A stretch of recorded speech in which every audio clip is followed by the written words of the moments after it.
What's going on, guys? It's Nick here, back with another video. Today, we'll be taking a look at the first 4 rounds of the draft and going over some players that I think might be going a tad bit early. Obviously, every single player being drafted this early is fantastic. They have a massive weekly ceiling, a massive season-long ceiling. That's why they're going in the first 4 rounds. But ADP is incredibly important because you're not only drafting that specific player, you're actively deciding not to draft other players instead. So today we'll take a look at 5 players I have not personally been drafting so far this offseason in the first 4 rounds because I think they're going a little bit too early. I will be using half PPR ADP for season long and for best ball.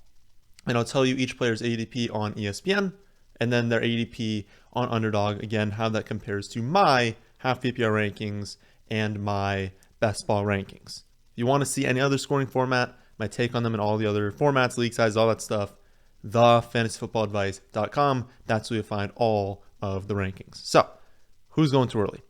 We'll start off by the beginning ADP, the only player in the first round I'll talk about. I wanted to talk about someone in the first round. Again, everyone's a phenomenal pick in the first round, but the one that stands out to me in the first round is Stefon Diggs on Underdog. He's the 4th wide receiver off board. It's going 8th overall on ESPN, 5th wide receiver off the board, 11th overall. He's my wide receiver 6, so just a little bit beyond that, but I have him 17th in redraft and 14th on Underdog. So I think instead of being like a mid to late first round pick, he should be closer to like, a high end second or a mid second round pick. I think he should kind of be going after a few wide receivers that he's not going after, and then after a few running backs there. So not a big difference, but I think in the first round, that's the one I disagree with the most. Through 33 games with the Buffalo Bills, he's averaged 7 receptions, just under 84 receiving yards per game, and a little over 9 touchdowns per 17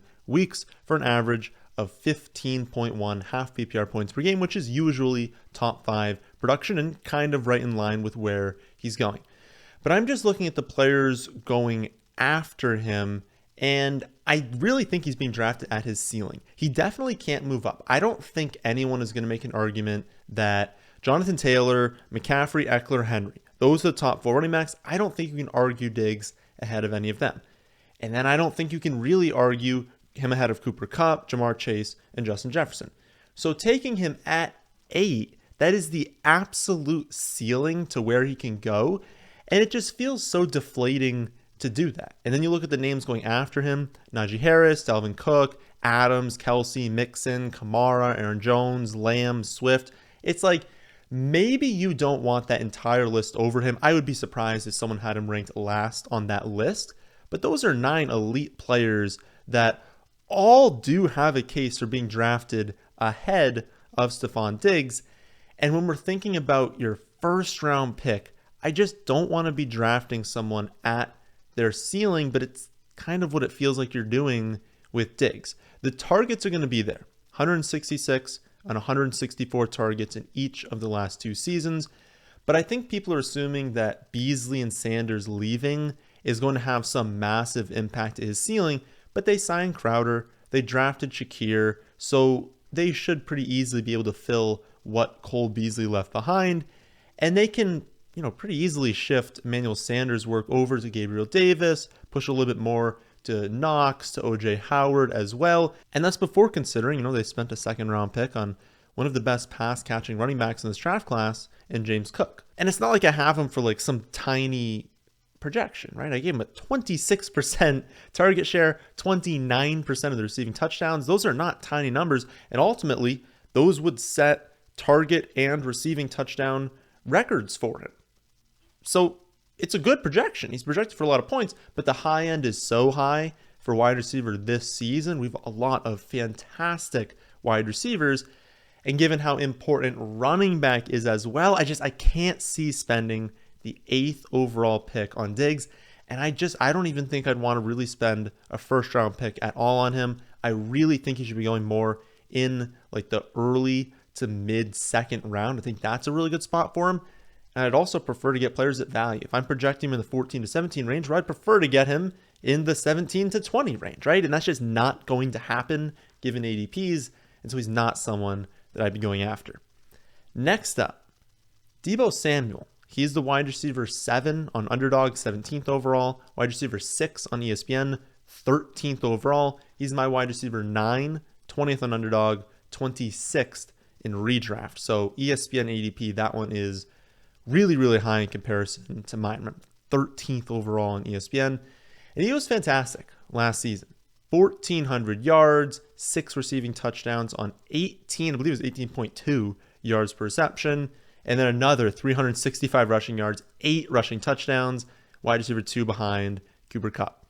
Now, I don't think it'll take much convincing to argue that he's probably not going to have 1,770 yards on over 18 yards per reception, 6.2 yards per carry.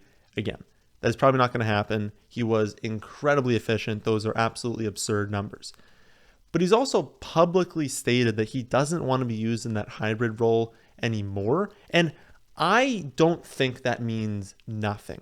I think that means he just doesn't want to be used as much because he wants to play later into his career. He wants to get more money, right? If he's being used in this hybrid role, that's a lot more damage that he's taking to his body. He might not have as long of a career. So it makes sense for him. But I don't think they're going from, I believe it was like 59 carries to 0.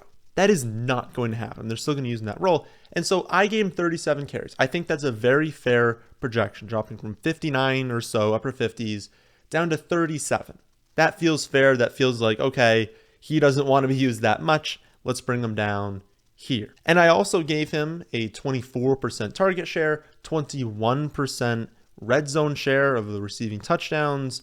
And then I slightly boosted his catch percentage. I did drop his yards per reception down to 16 from 18.2. I can't keep it at 18. That is massive. Even counting the 18, he was at like 15.6 yards per reception for his career. So boosting that to 16 feels fair.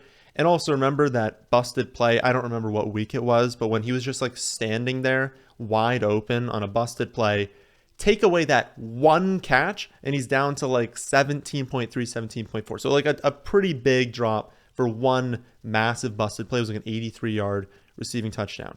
And again, those things can happen, but I think on average, he's going to be much closer to 16 yards per reception, not the 18.2 we saw last season. But despite all of this, a boost to his red zone receiving role, a boost to his catch percentage, a boost to his career yards per reception, he still comes out as my wide receiver 9, and I can't justify that 13th overall in redraft. I think a large part of why he just can't hit that ceiling for the projections, at least, like any player could get lucky, score 20 touchdowns, and they're going to hit their ceiling. But as far as the projection, I don't think I can get him that high because I'm projecting this offense to be very run heavy. A lot of the offense is flowing through Trey Lance, Mitchell, and Davis Price on the ground. I think a lot of volume is going to those 3 players. And then when you look at the passing attack, they are in their targets very evenly distributed. Kittle from, if you look at week 6 on, or I guess their bye was week 6. Look after the bye. So after they stopped hating Brandon Ayuk, week 7 on in the regular season, 6.6 targets per game for Kittle, 6.3 for Deebo, 5.8 for Ayuk. Very, very, very evenly distributed. You look at the playoff games, 15 for Ayuk, 14 for Deebo, 14 for Kittle. These 3 are going to be used relatively evenly. And so when you have a ton of rushing volume, and I still have Deebo as the number 1, but it's not like he's at, 35% target share, everyone else is at 15. It's still relatively close. Given all of that, I just cannot project him 13th overall. Again, we know this is going to be a run-first offense. We know Trey Lance is going to take a lot of carries. And he doesn't want, talking about Deebo now, he doesn't want to be used in that same role, but even giving him 37 carries and nearly 1,500 total yards, that's not enough to take him 13th overall. So going a little bit too early there. Hopping on over to running back. How about James Conner? Running back 15 on Underdog, 33rd overall. And people just love him on ESPN. 11th running back off the board, 20th overall. a late second round pick. I have him as a 22nd running back, 42nd overall on redraft, and then 61st on Underdog. So not even close to his ADP on either site. And I really just can't see him paying off that ADP. He had 750 rushing yards on 3.7 yards per carry last season, and he got insanely lucky catching 95% of his targets and scoring 18 touchdowns. Those numbers are not going to repeat, especially with Darrell Williams now in town. Something interesting, actually, when I was looking things up, Williams is actually used at a higher rate inside the 5-yard line than James Conner was last season. Everyone wants to think that James Conner is some dominant, goal line back that, no one could be used over him. But if you look at the top 5 running backs in the NFL last season at percent of their team's carries inside the 5-yard line, that's like true goal line back. You're inside the 5. It's Jonathan Taylor, Dalvin Cook, Joe Mixon, Najee Harris, and Darrell Williams at number 5. So they're bringing someone in who can absolutely be their goal line back. I mean, James Conner was still 10th, but that's still, a decent drop down from 5th. And I don't think it's like, oh, well, now Williams is the goal line back, right? I think it's just that whoever's on the field, they'll be comfortable using in that role, which is something they were not comfortable doing with Chase Edmonds. That became very, very evident that they were just going to take him off the field and use James Conner. I don't think that's going to happen with Williams, given that we just saw him place top 5 in percent of team carries inside the 5-yard line. So why would, Arizona be like, no, can't use him at all in that area? And Williams is also, more than capable in the receiving game, so he's going to take plenty of snaps away on third downs, on obvious passing downs, on 2-minute drills as well. For me to project Conner 20th overall, so just a neutral value on ESPN, not even an actual value, just like a neutral pick, I would have to give Darrell Williams around 25 carries and 15 receptions. Any more, and Conner just can't get there in terms of a projection. So given that I definitely think Williams has more than 1.5 carries and 1 reception per game, I just can't get on board with drafting James Conner that early. His career touchdown rate before, so if you look at his touches to touchdowns, before last year, it was 25 touches to every touchdown. Last year, it was up to 13 touches for every touchdown. That's an absurd rate. If you just give him an average touchdown season last year, according to his average from his career, he'd have been the running back 21 in points per game. So I can't take him as the running back 11. Next player I'm going to talk about today, Josh Jacobs. I actually ranked him last in the player breakdown video last week, and I've looked even more at the projection, more at his outlook, and I've moved him down further since then. Jacobs is the 22nd running back off the board and 62nd overall on Underdog, but he's the 19th running back off the board, 38th overall on ESPN. I have him 32nd for running backs, 44th overall redraft, 69th overall on Underdog, so overvalued in both. And I moved him down because I'm losing a lot of confidence in his ceiling. He's played, pretty well recently. He had 872 rushing yards, 9 touchdowns, 54 receptions on top of that last season. That's pretty good production. But the more I think about it, the less and less likely it seems that he's going to match that total, and definitely the less likely it seems he's going to exceed that total. Adams is going to allow this offense to score more overall, and he's going to take pressure off the ground game. Like I said last week, those are the positives for Jacobs, as well as just being more in more like competitive and high scoring games. Those are good things for Jacobs. But Adams' presence is also going to create fewer dump-off situations. So there's going to be less times where Bryan Edwards can't get open, because Bryan Edwards at this point we can pretty much just consider a bust. He just could not get open, and so teams were able to double team Renfrow and Waller, and no one's open, they dump it to Jacobs. That's going to happen much less often because Adams is going to even beat double teams. He's going to get open no matter what you throw against him, and that's going to allow, Waller, Renfrow to be more open as well, because they're going to have less defensive coverage going to them. So overall, I think that's just going to lead to less total opportunities for the running backs. But the final nail in the coffin for me is Zamir White. I wasn't honestly projecting him for enough work, even though I've made, I think, multiple videos this season talking about how much I love Zamir White. I don't think he's a slam dunk prospect. I think that it is possible that maybe he's taken a step back after multiple knee injuries.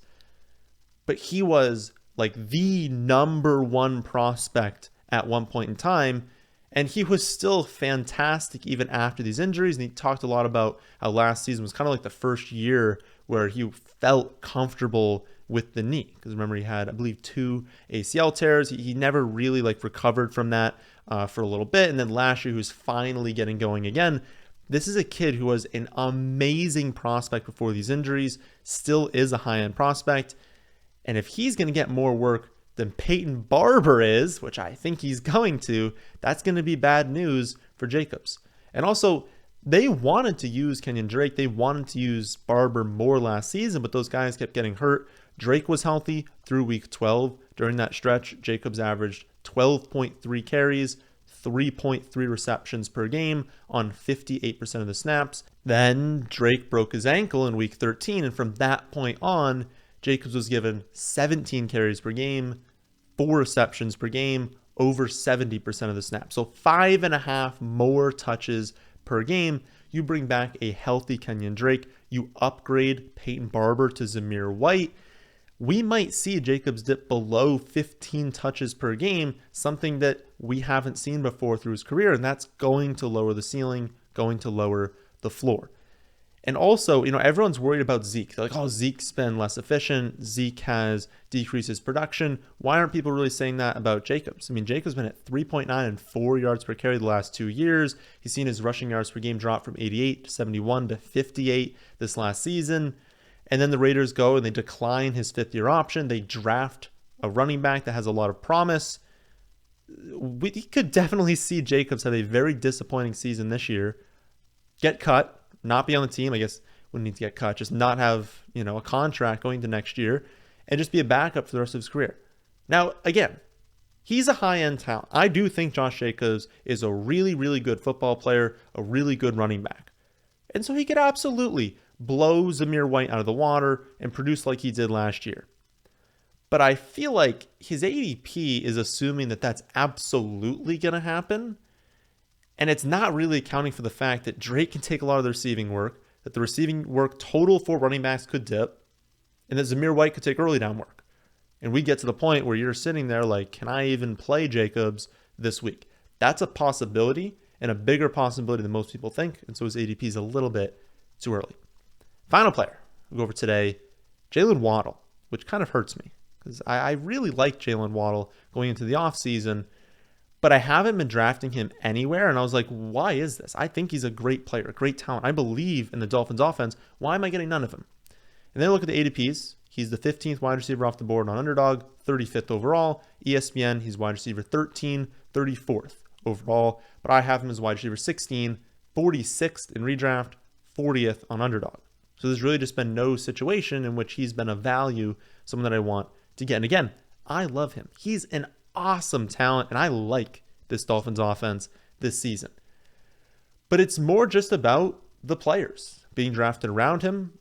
Tyreek Hill is still clearly the number 1 in that offense, and so he'll be the 2nd most targeted wide receiver on an offense I think will be good, but still the Dolphins offense, still an unproven Tua at this point. And the wide receivers going after him on ESPN, DJ Moore, who could possibly get Jimmy Garoppolo at quarterback if he gets cut and they sign him. Michael Pittman Jr., you guys know I love. Terry McLaurin, Deontay Johnson, Metcalf, Mike Williams, Sutton.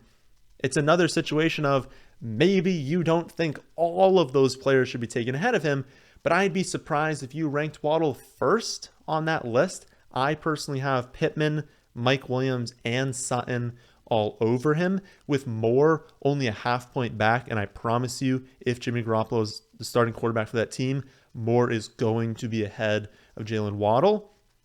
And so I keep looking at that every time in these drafts, and I'm like, unless Waddle falls a half a round to a full round, there's just no situation in which I'm waiting on those guys to take Waddle. He's still the number 2. And it's still an unproven offense, even if I think it's going to be a really good one. And so it feels like you're kind of reaching, and you don't really want to reach on your 3rd round draft pick. So those are 5 players going in the first 4 rounds that I haven't personally been drafting because I think their ADPs are a little bit too early for me. Again, this was for half PPR scoring, assuming a 12-team league, but I have rankings on the website for every single scoring format, every single league size. So if you're curious, check that out at the website, thefantasyfootballadvice.com. I'll be back tomorrow to go over the latest ADP changes, and then Monday for another episode of Mock Draft Monday. That, my friends, is the end of this one. Hope you all enjoy. If you did, how about hitting the like button, and how about subscribing to the channel if you're new here?